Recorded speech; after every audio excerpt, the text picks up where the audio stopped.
to see is designed to stimulate a thoughtful exploration of what we know and the origins of what we believe we know about the most perplexing questions facing mankind. The opinions expressed in this program are those of the people in the program, and they are not the opinions or views of the distributor.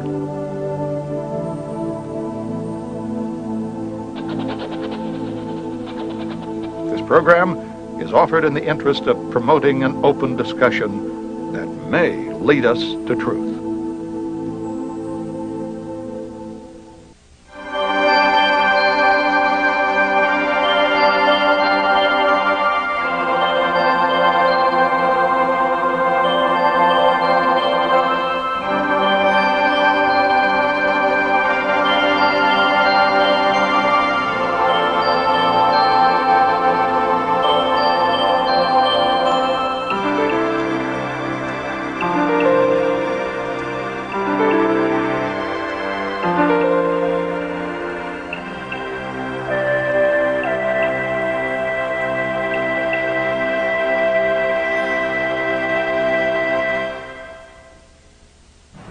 I think at one time or another we've all questioned as to whether all that we see and are experiencing in our world has some sort of a rational plan behind it, because we understand now that both the Republican and the Democratic Party in our country are basically run by the same people.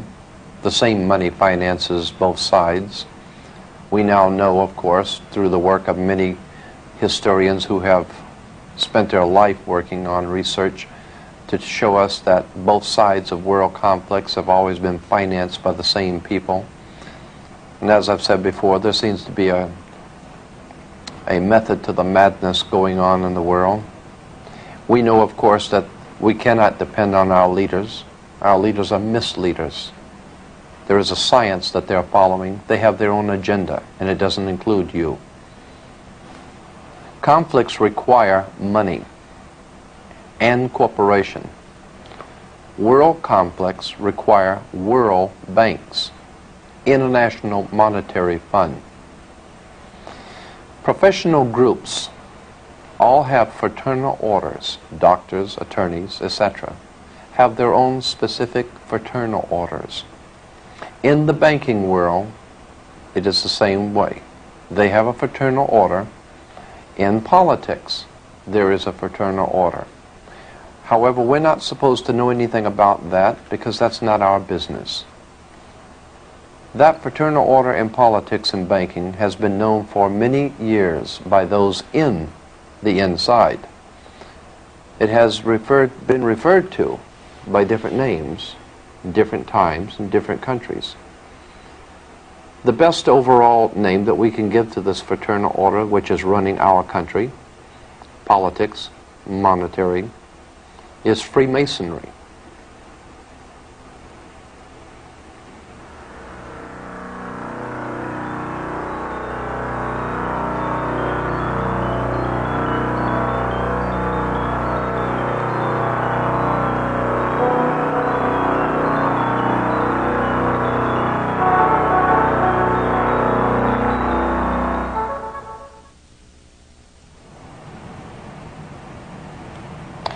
Our country, like so many before us, and like so many after us, was in fact founded by Freemasons. Freemasonry has played a part in almost every government ever founded in this world. It is in operation today throughout the world. We want to establish first that what we're not talking about is Blue Masonry or the Masonic lodges in your hometown. We're not talking about the Freemasons that live across the street from you. We're talking about a worldwide fraternal organization that is powerful enough, old enough, and wise enough to operate behind all governments in the world, behind fraternal institutions, monetary systems in the world, and yes, they are in fact connected. For instance, the idea that our country was founded by so many Freemasons and Rosicrucians, among others, we ask ourselves, why do we fold the American flag in a triangle? And what does the pyramid or the triangle have to do with the American system of government on our dollar bill? If we remember that our Constitution was signed in Philadelphia, Pennsylvania is referred to as the Keystone State. The reason why Pennsylvania is the Keystone State, because the Freemasons that founded this country were members of the Scottish Rite, and in that Scottish Rite there is the Royal Arch degree.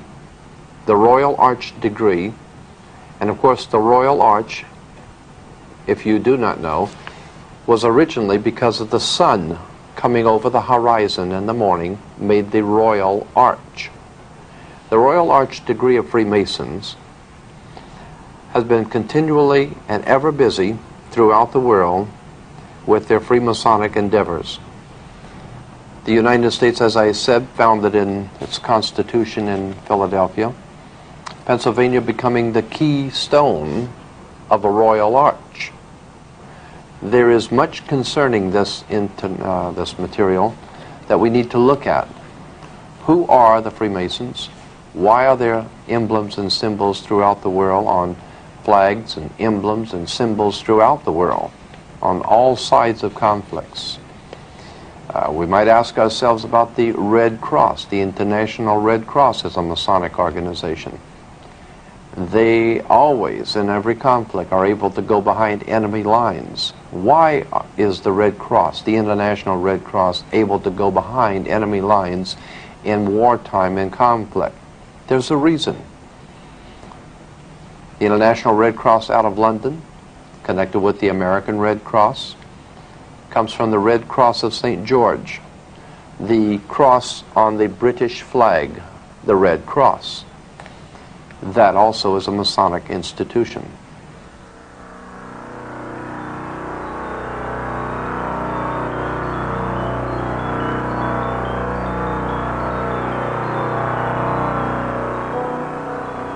You might want to ask yourself some very important questions about this point. For instance, why is Hollywood continually bombarding our country and this world with trash movies which betray violence, rape, crime of every kind, bloodshed? Why does Hollywood continue to pump out motion pictures depicting murder and violence and bloodshed, then turning around and saying that movies and tapes don't have any influence on young people's minds or on people's minds, when the obvious is true, that all tapes and movies influence people's minds? Ask yourself why. What is the purpose for portraying so much violence and horror and gory bloodshed in motion pictures? There's a reason for it. You better think about it.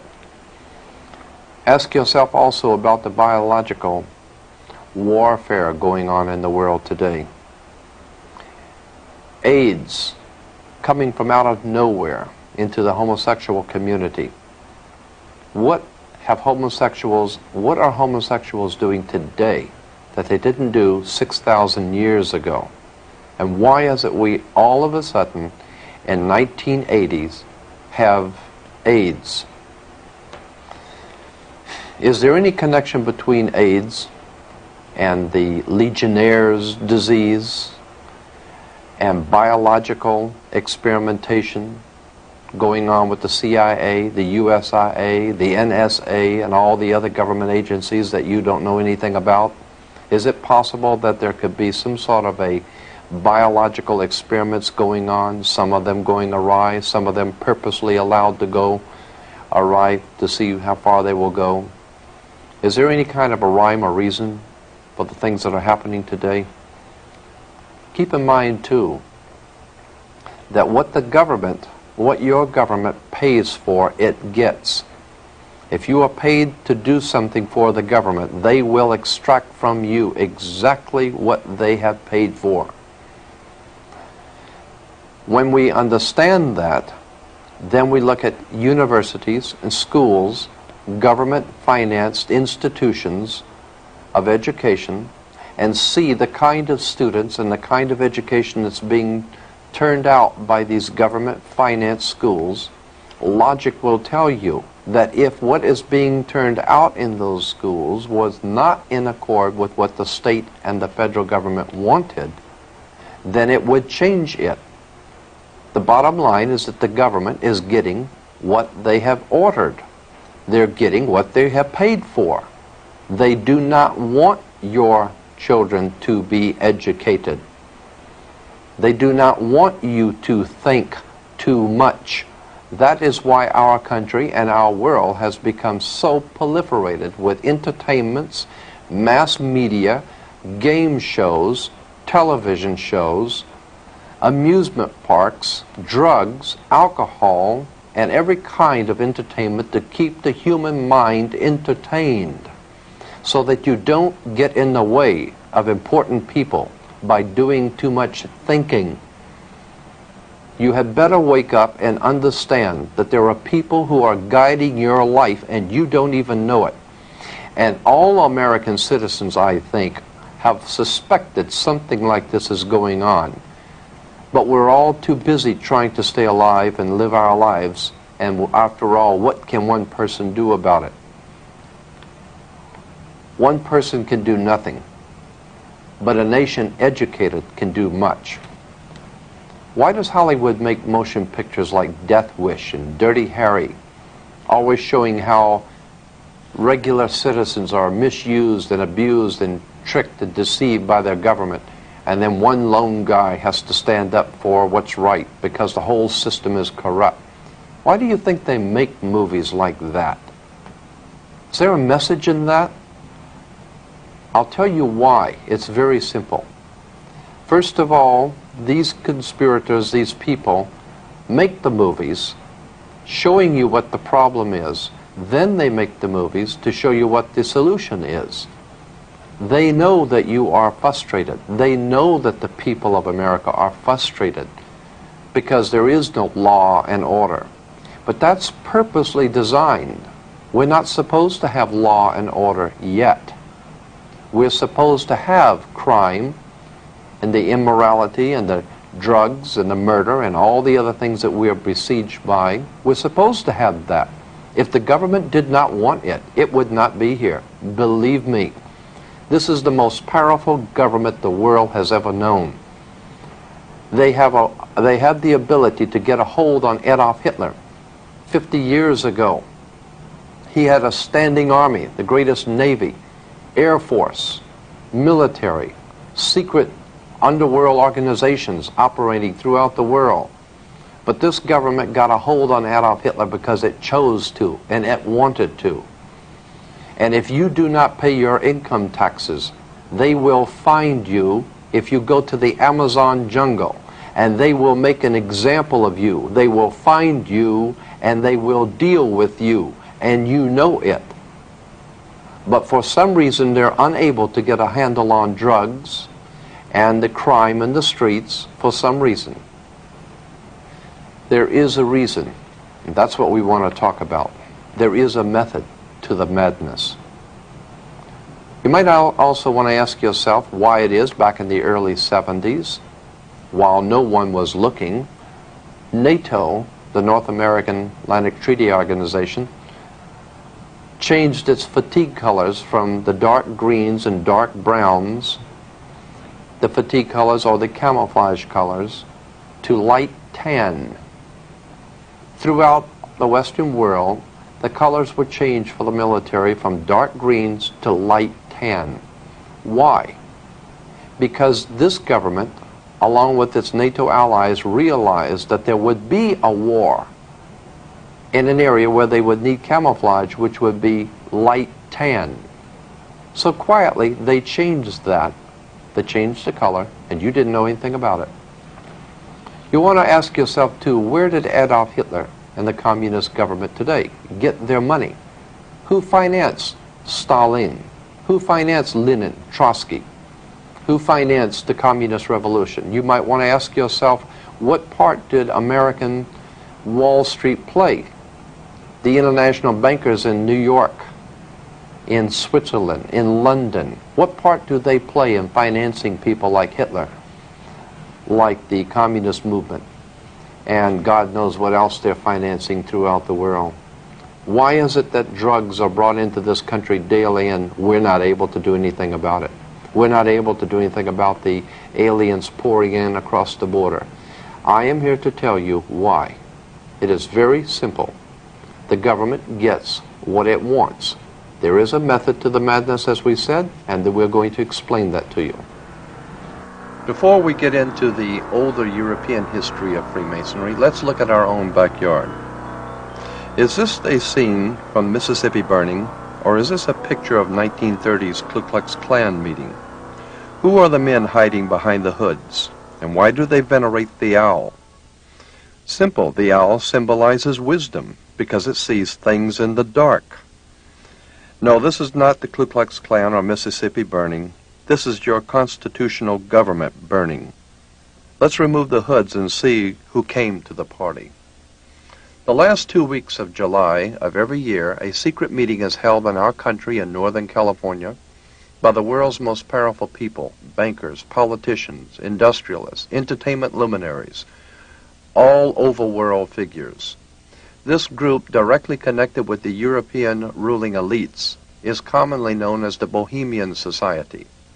Our now famous Council of Foreign Relations, the government behind the American government, is represented here, along with members of the Bilderberger Group of Europe. A meeting held once a year to decide a worldwide scale, your future, a shining example of true democracy carried on in the dark. Obviously here, your vote doesn't count.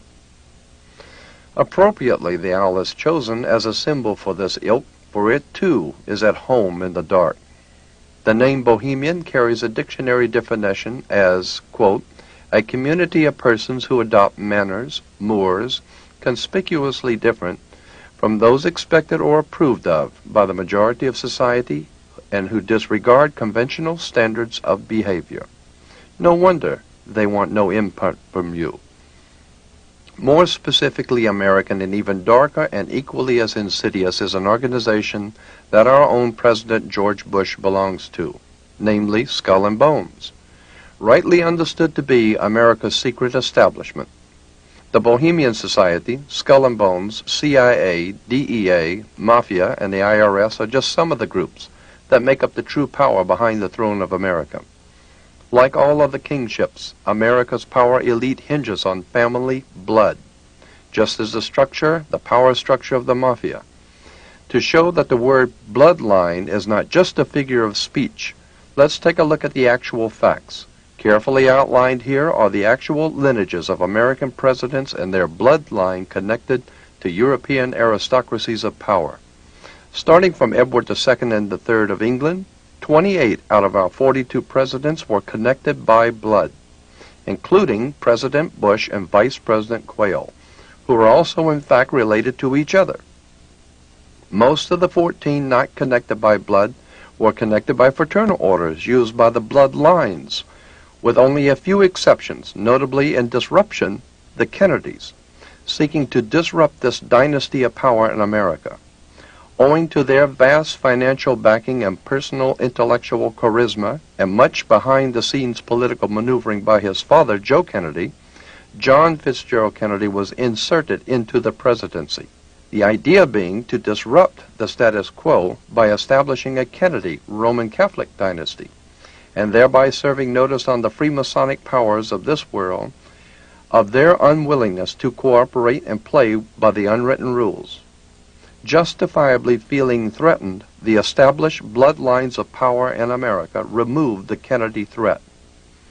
Official police records show that the John Kennedy assassination was closely preceded by and followed by as many as 100 assassinations, all of which were closely connected with the Kennedy family's rise to power. In our discussion of secret societies, Freemasonry, and occult orders in general, we want to talk about one that might be familiar to you, or perhaps you've heard about. It's called the Illuminati. We don't intend to spend a whole lot of time on the Illuminati, but just enough to familiarize yourself if you've never heard of the organization. It was founded in 1776 in the south of Germany by a man named Adam Weishaupt. He formulated his plans in relation to the House of Rothschild in England, Germany, France, Italy. The Rothschild banking dynasty behind the governments of Europe hired Adam Weishaupt to formulate a plan for the world at that time to accomplish certain goals for those in power. That plan came to be known as the Illuminati plan. Now, you can find most of this material in any library, any encyclopedia, under the word Illuminati, which comes from, obviously, the word illumine, to be enlightened, to be in the light. But there's a very important book that I'd like to bring to your attention called Fire in the Minds of Men. It's on the origins of the revolutionary faith.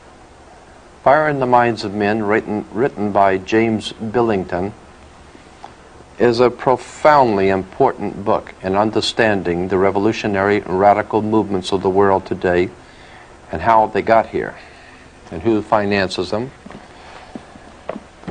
and what they're really all about.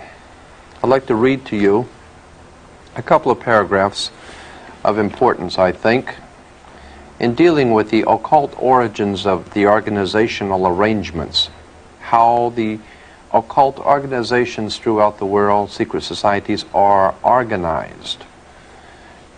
In it, on page 87, he says, "The story of the secret societies can never be fully reconstructed, and it has been badly neglected, even avoided, one suspects, because of the evidence that is available repeatedly leads us into territory equally uncongenial to modern historians in the East and the West.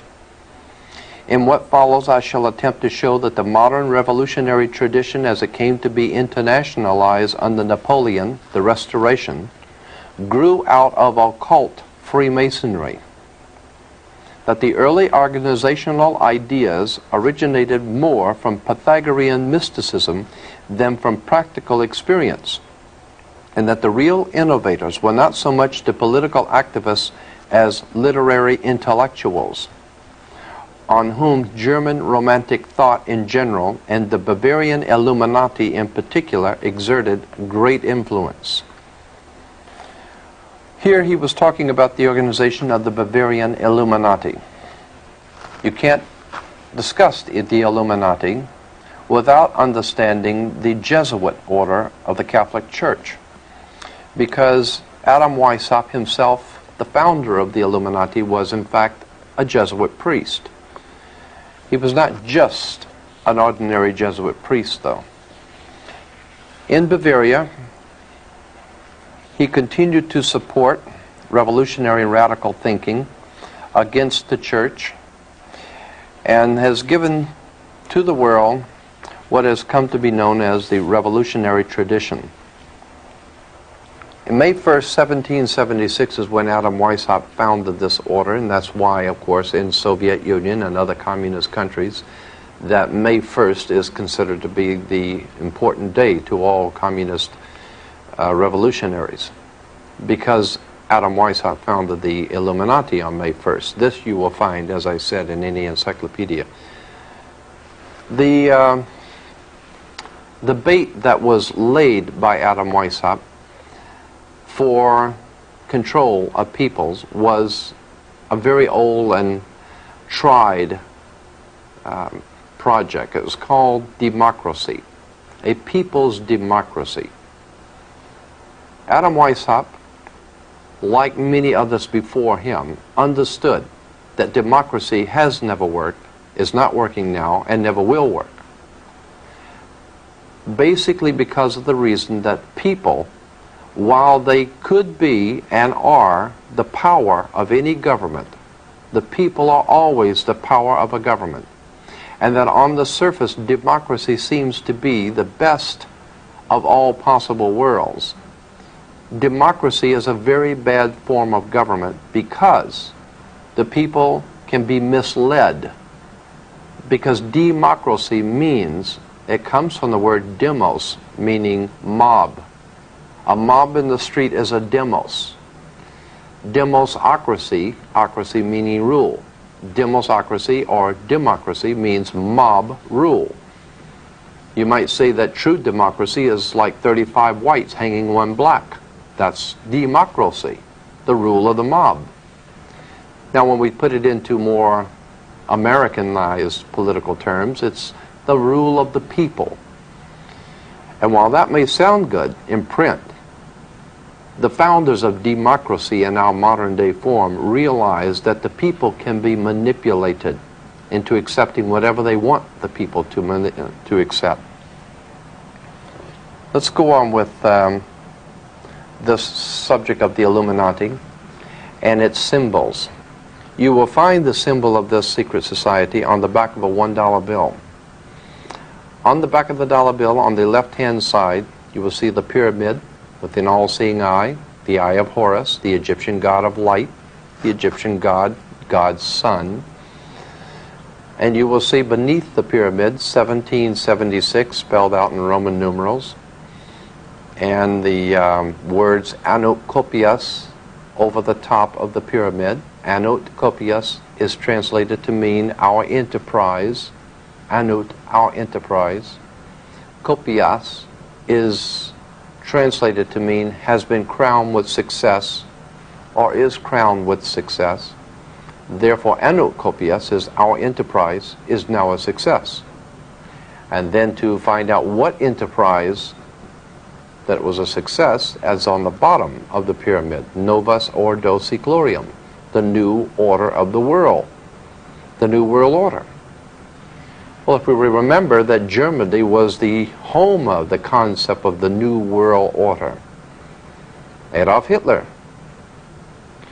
his entire motivation was to establish a new world order. But in order to establish a new world order, you had to destroy the old world order. And that is exactly what Hitler set out to do, destroy all of the old aristocracy, power bases in Europe, and set up a new world order. Which brings me now to the Masonic lodges in south of Germany and their connections with the French Revolution. And there is tremendous amount of information on that subject, and we're not going to go into it today. Suffice it to say that there was a tremendous amount of Freemasonic activity in the French Revolution, in the Mexican Revolution, in the American Revolution, and on all other revolutions going on throughout the world. There are many, many connections between Freemasons in government, Freemasons in banking, Freemasons in fraternal orders, operating and working together. But we don't know that. And while our people are going into, at this time, into the Middle East, we're not aware of the fact that what is going on in the Middle East is a war between secret societies, factions, occult movements that we don't know anything about. Has nothing whatsoever to do with oil, has nothing whatsoever to do with a conflict that America should be concerned with. It has to do with some very old and ancient Freemasonic folklore. I'd like to show to you also from this book, I'd like to read to you from Fire in the Minds of Men in the introduction, something very interesting and very important as we get into the symbols of the Illuminati and symbols of the Freemasonic orders of the world. On page 6 in the introduction it says, European aristocracy transferred its lighted candles from Christian altars to Masonic lodges. The flame of occult alchemists, which had promised to turn dross into gold, reappeared at the center of new circles, seeking to recreate a golden age. Bavarian Illuminati conspiring against Jesuits, French Philadelphians against Napoleons, Italian charcoal burners against Habsburgs. Always two sides. A reoccurrent model for revolutionaries and early mystics And young Karl Marx in the Russians of Lenin's time was Prometheus, the god who stole fire from the gods for the use of mankind. The Promethean faith of revolutionaries resembles in many respects the general modern belief that science would lead men out of darkness into light. And here's the point. But there was also a more pointed millennial assumption that on the new day that was dawning, the sun would never set. Early during the French Revolution was born, quote, the solar myth of revolution, end quote, suggesting that the sun was rising on a new era in which darkness would vanish forever.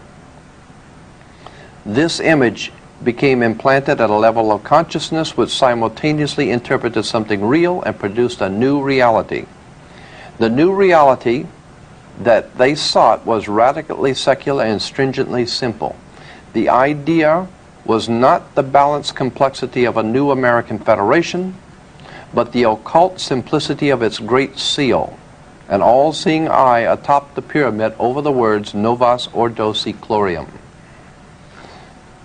The seal that we have on an American dollar bill is an occult seal of an occult society pursuing an occult agenda. We are not aware of that. And that's what we at International Research hope to do for you, is to make you aware of certain things which are going on in our government, in our world today, that you have not up till now been made aware of.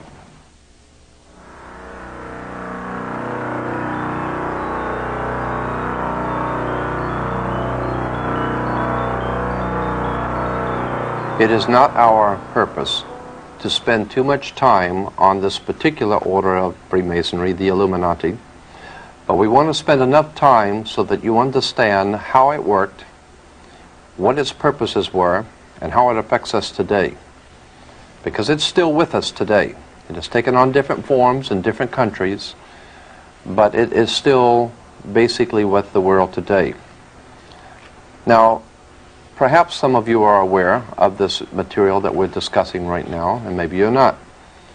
But to show that this is not just our understanding of things, we have gone back to records in the past as far back as the founding of the United States, and comments made by George Washington, which we're going to read in a few moments. Here is an article from the grand jury of the state of Pennsylvania, published in 1800s, dealing with Freemasonry and the Illuminati and the problems that they were confronting in the state of Pennsylvania. As we said, George Washington mentioned the Illuminati, and I mentioned the Illuminati a few moments ago in relation to the democratic societies that were being founded in the United States. The Democratic Party today is an outgrowth of what we call the democratic societies of Europe. The democratic societies, while on the surface sounds good, but when one looks further into what democracy means and how it actually works, democracy does not seem to work too well. And there's a reason. Let me read to you from a California State Senate first.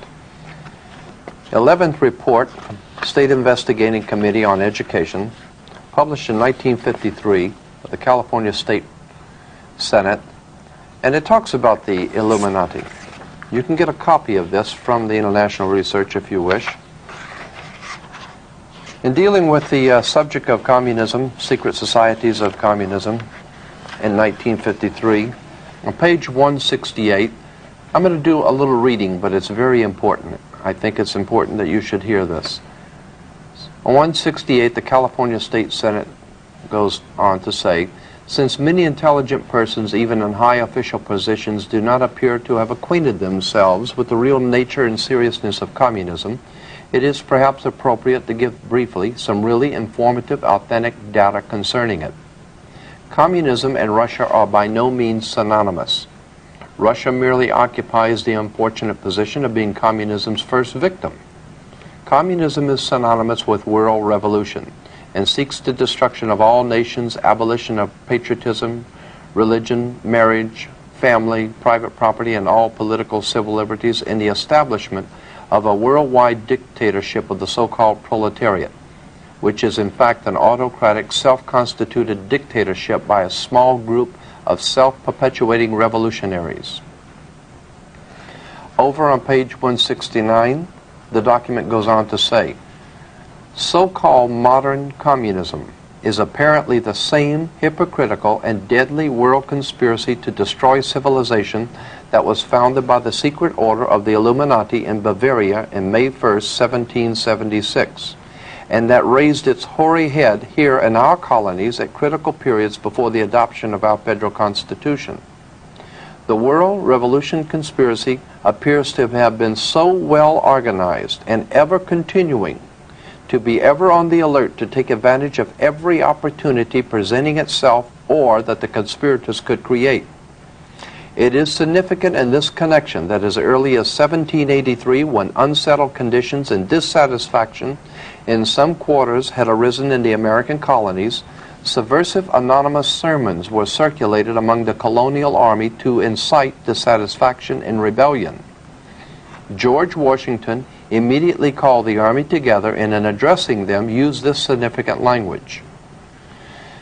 This is taken from page 86, volume 4 of Marshall's Life on Washington, remembering that this is 1783, George Washington addressing the army. Says this, "My God, what can this writer have in view by recommending such measures?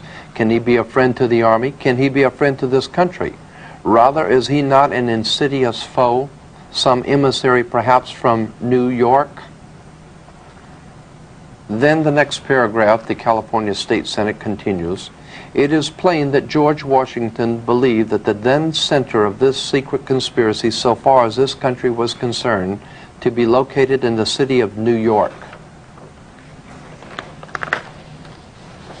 We know that there has been some sort of a manipulation of our government, our money, our institutions, and our lives by our government. But what we don't realize is that there is an agenda. There is a method to the madness. We want to look into this secret movements of the world and how they affect us in our private lives. And we may not think they affect us on a private level, but they do. They affect your children in school. They affect what your children learn. They affect what you learn from nightly television. There have been many movies discussing this publicly. Even George Washington, in his personal letters, mentioned the Illuminati and Freemasonry. George Washington himself was a Freemason. In response to a letter sent to George Washington in 1798, warning him about a Masonic movement operating in America, and this particular Masonic movement are referred to as the Illuminati, George Washington responded in a letter to the person saying that I have the favor of the 17th instant before me, and my only motive to trouble you with the receipt of this letter is to explain and correct a mistake which I perceive in a hurry I am obliged often to write letters I have led you into. It was not my intention to doubt that the doctrines of the Illuminati, the principles of Jacobinism, had not spread to the United States. On the contrary, no one is more truly satisfied of that fact than I am. The idea that I meant to convey, that I did not believe that the lodges of Freemasonry in this country as societies have endeavored to promulgate the diabolical tenets of the first or the pernicious principles of the latter, if they are susceptible to separation, but that individuals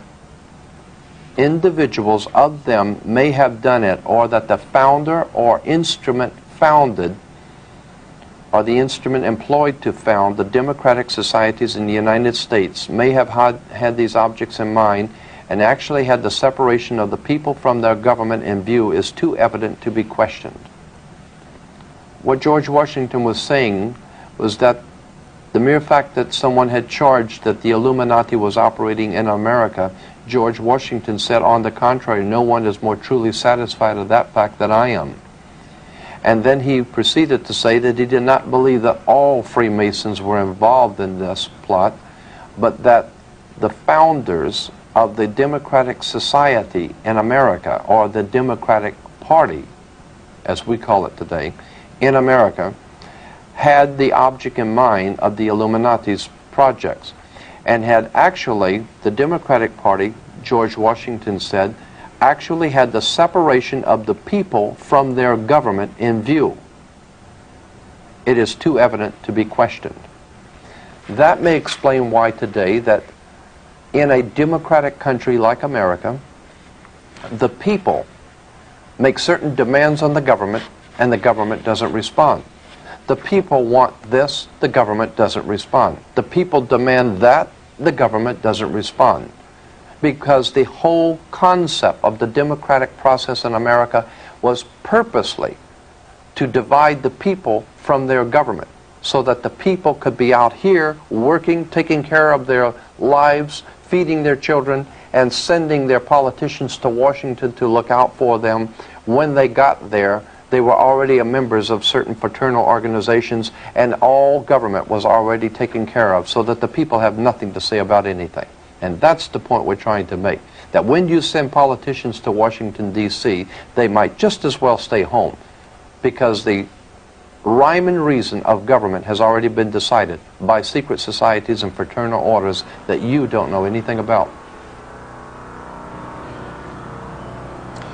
In our discussion of the Illuminati, we want to also, when talking about the dollar bill and the symbol on the back of the dollar bill, let me read to you from the congressional report published by the Congress of the United States, a congressional report, which we will be happy to provide you with if you'd like a copy.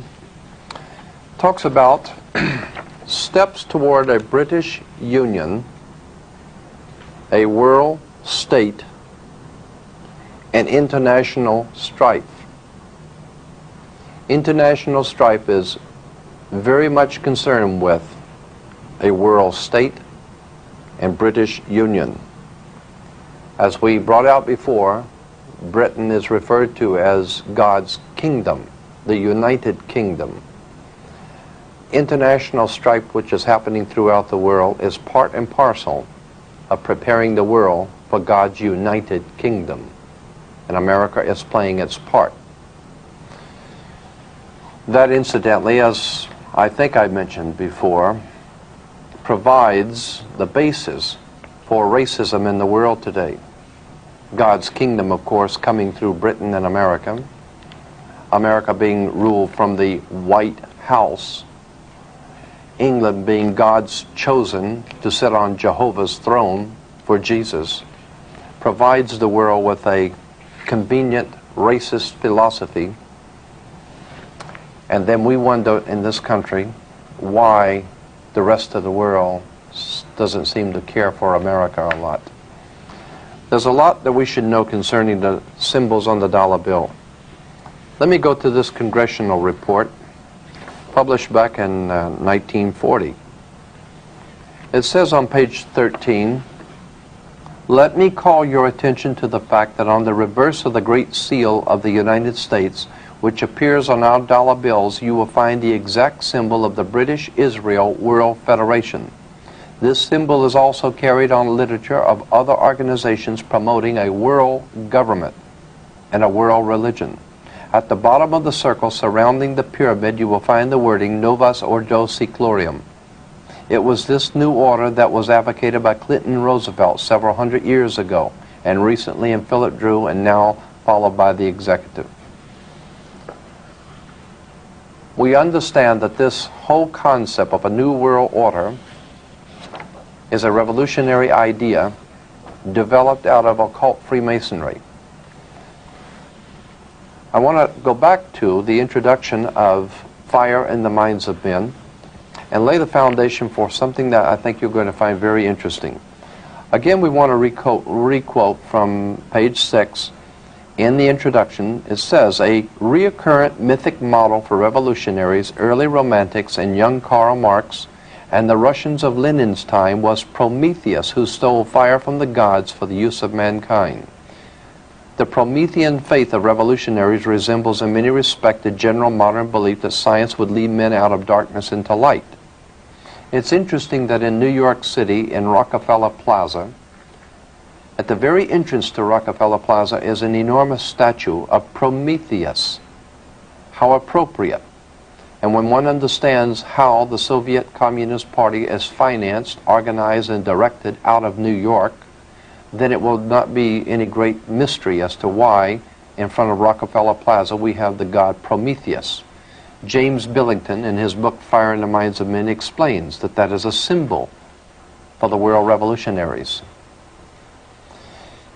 But it goes on to say in the introduction, but there was also a more pointed and millennial assumption that there was a millennium coming, a new world order, a millennium, a 1,000-year reign, so to speak. A more pointed millennial assumption that on the new day that was dawning, the sun would never set. Early in the French upheaval was born the solar myth of revolution, suggesting that the sun was rising on a new era. This whole idea of the sun rising on a new era, the new dawn, the millennial assumption, we can see this openly being used today by our president in such newspaper clippings as the New World Order and how the world is now being formed into a new world order. We want to talk about that and what that means for you. As a matter of fact, here in the Daily News in our hometown, Bush urges unity and crises. Beneath it, it says, he sees the Gulf as a test of the New World Order. That New World Order is on the bottom of the dollar bill. It's on the bottom of the pyramid that's on the dollar bill. It's an interesting concept, and it's one that you should know about. Because what is going on in the Middle East right now is part and parcel of a Masonic movement. Freemasonry has made arrangements to organize, direct, finance, and control different segments of society in our country and throughout the world.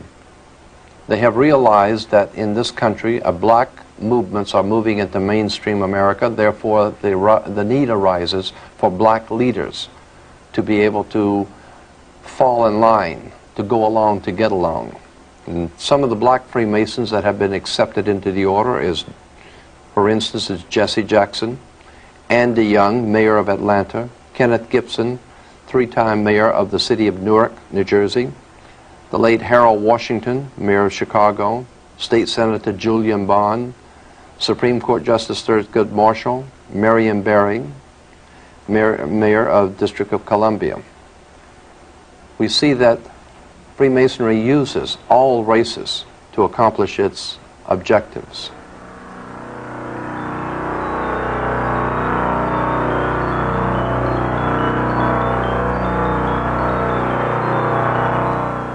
In Freemasonry in Europe, the groups were called circles, and you had your circle of friends. There were 5 circles of friends, America being one of them. Italy, France, Germany, England, and America. The 5 circles of friends. They were called in the European Freemasonry the Olympiads, so that today the Olympiad organization symbol is 5 circles, the 5 Masonic circles of friends. Of course, the Audi has only 4 circles because America's not included in that project. The circles were, of course, the circle of friends in the Masonic League.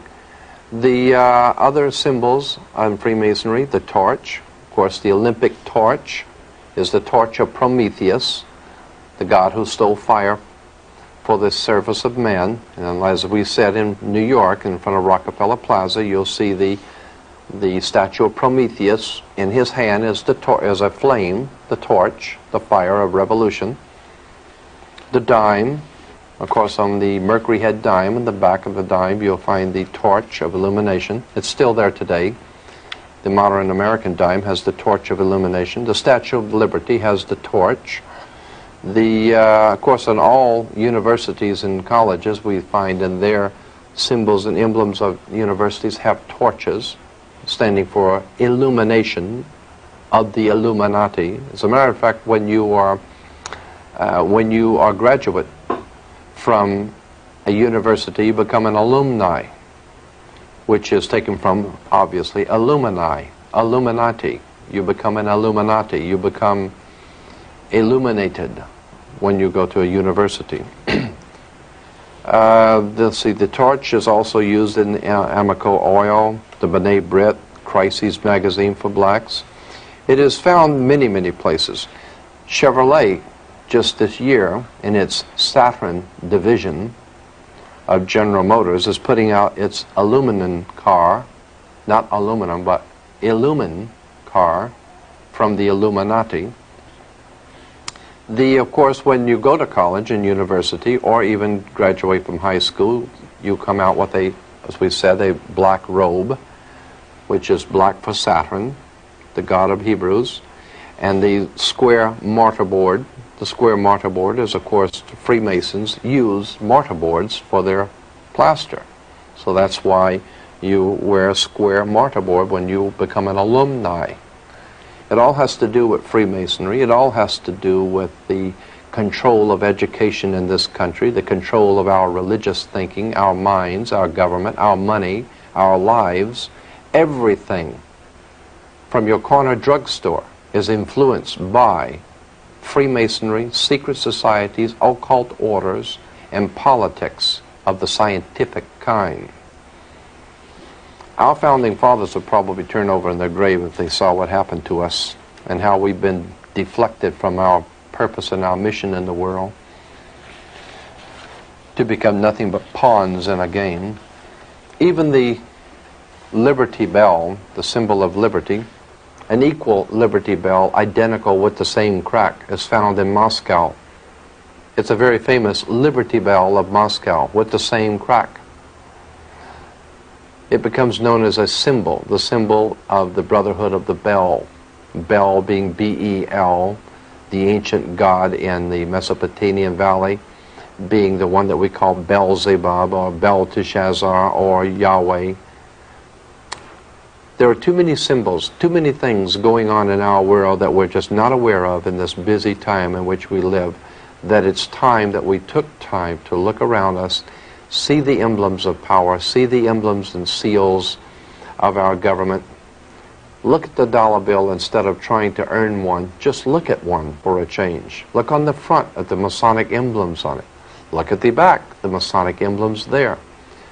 Ask yourself why it is that our country operates the way it does. And is there a rhyme and reason to the way things happen? When you understand that General Motors, Ford Motor Company, and all other corporations in the world have an agenda, they don't just wake up every morning and decide what they're going to do.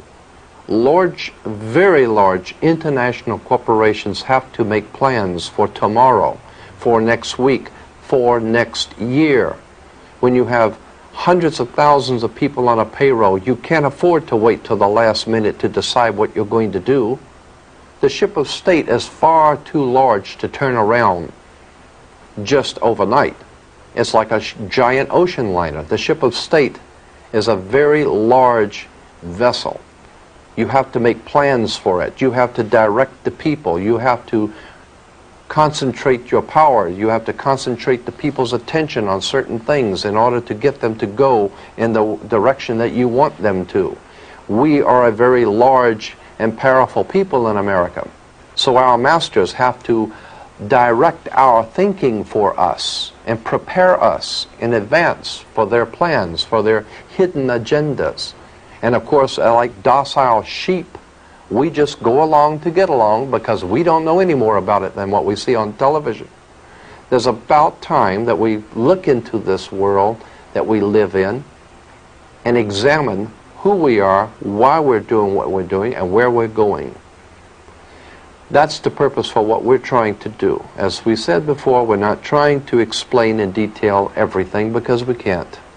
But we're trying to make you aware that there is an enormous world of material out there that you should be concerned with and know about, and it's our purpose to provide you with that material. You will find that the many things that we have collected on the secret societies, our government, governments of the world, Freemasonry, are just fascinating. When we remember that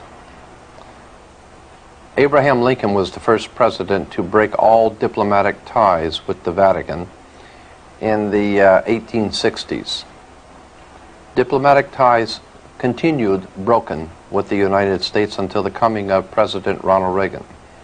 He reestablished full diplomatic ties with the Vatican, the first president since Lincoln to do so.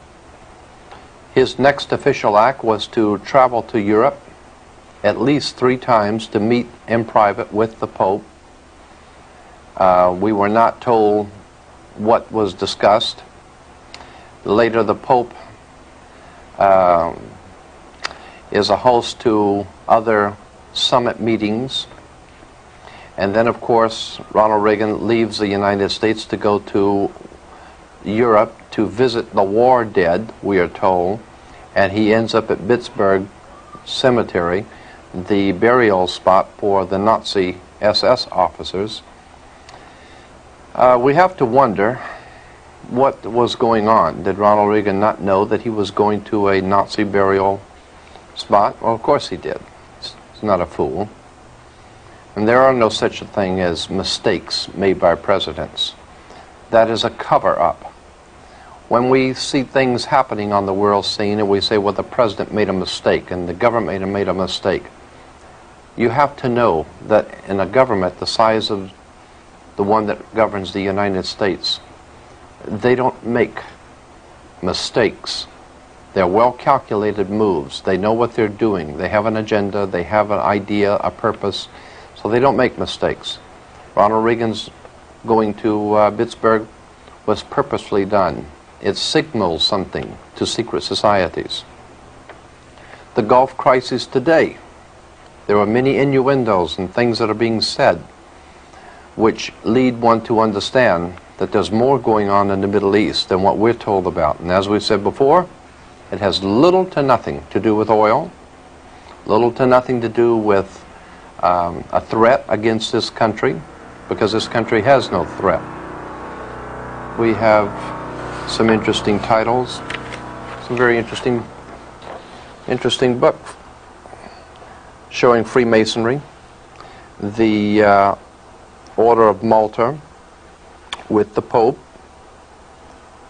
Rome, the double-headed eagle, England, Freemasonic symbols, all Freemasonic in relation to Christianity, or should I say Jehovah's Witnesses' brand of Christianity. We have such books as Christian by Degrees, Masonic Religion Revealed in the Light of the Faith in Jehovah, Testament for a New World,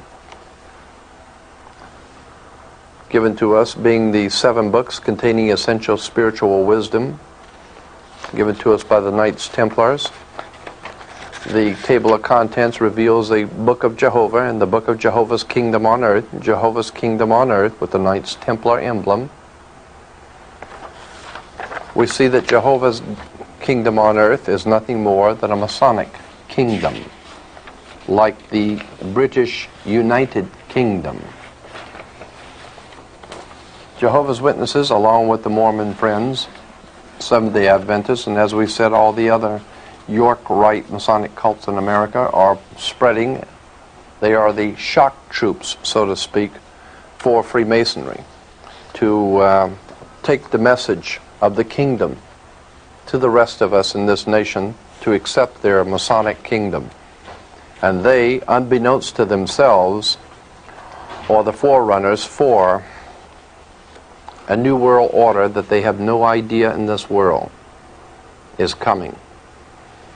They have been duped, and they are too proud and arrogant to understand that. Here we have a book called The Teachings of Freemasonry. And we'll find that on the book of Teachings of Freemasonry, you have the Jewish Star of David, because in fact, Freemasonry is Jewish. Freemasonry has always known that its greatest enemy in Western civilization is Rome. And that's why there has always been this animosity between the Catholic Church and Judaism. There has always been this animosity between the Catholic Church and Judaism. The Jews were persecuted in the old country, in Europe, and there still remains that animosity between Judaism and the Catholic movement today. But not because of religion, but because of the secret societies that operate behind both of those organizations.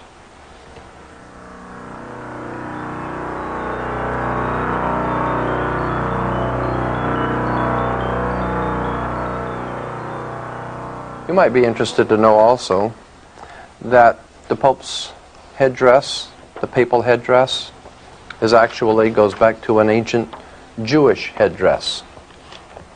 And of course the Pope wears the yarmulke, and so does the cardinals wear the yarmulke. But in particular, the Pope's headdress is shown here as Freemasonic. This is from a Freemasonic research book, a volume on Freemasonry and the garb of Freemasons. And here we have one Freemason with the Jewish breastplate and the papal headdress. We have other Masonic garb, showing that when we see the Pope and we see the priest, we see religious movements throughout the world, their garb, it's all Freemasonry. I think those among us that are concerned with the race issue throughout the world might be interested to know that here's another Freemasonic Brotherhood of Power, an expose of the secret Africana Brotherhood, Brotherhood, Freemasonry. So when we see what's happening in South Africa, it is no great wonder that South Africa's greatest friend is Israel. There is a famous song from the 1960s entitled, "Does Anyone Know What Time It Is?" We respectfully submit that it is time to wake up to the most serious problem that we face as a free society. Speaking of time, the new edition of the magazine tells us that it's high time, like the owl, to see things that have been kept in the dark. This will not be difficult because the truth has been hiding in plain view all along. In the Congress resides the American symbols of power, known in the dictionary as the fasci. The fasci itself is nothing more than an ancient symbol of an ancient priesthood from an ancient world. The axe, which explains why in the Second World War the powers of Hitler were called the Axis powers. The fasci was used by the priesthood of the Axe in the ancient world, and by Adolf Hitler, by General Franco, Mussolini, and many other underworld fascist movements and mafia-style organizations, commonly understood to be called the Untouchables. As I said at the beginning, and as even Time magazine has obviously had to admit, our leaders are the best that money can buy. They've sold you out to a hidden agenda a long time ago. Now you have just seen the faint outline.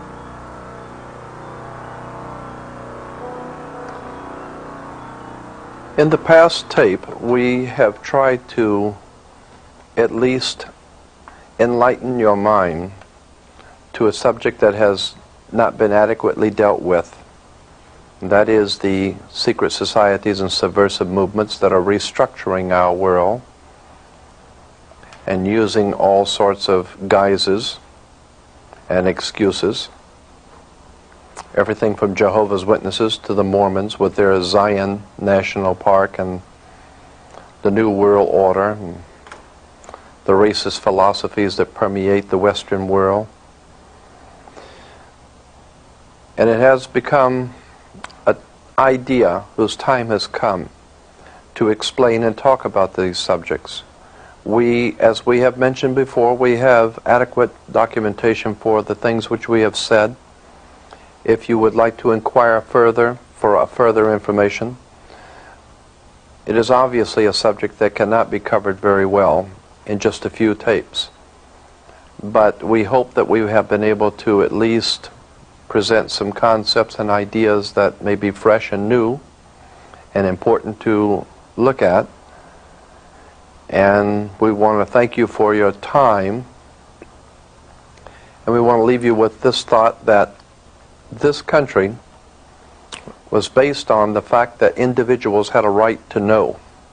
We had a right to understand and to expect from our leaders the truth. We haven't received the truth from our leaders, and we're not going to. They have their own agenda. They have their own ideas about what they're going to do, and it doesn't involve you. All that you are expected to do is work and pay your taxes, be a capital product for their system, and not ask any questions.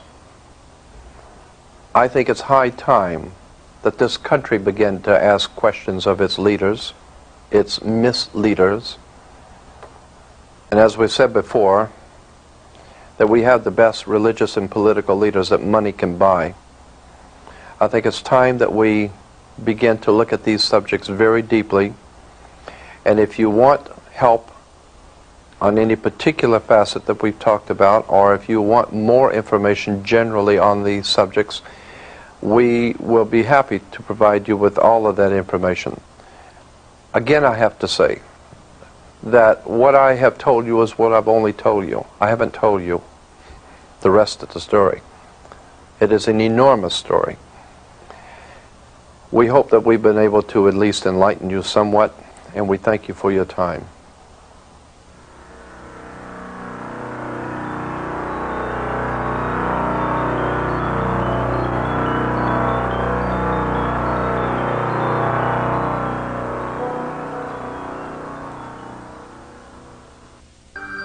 And now you can order this and many other fine tapes on the internet at www.lightworksav.com.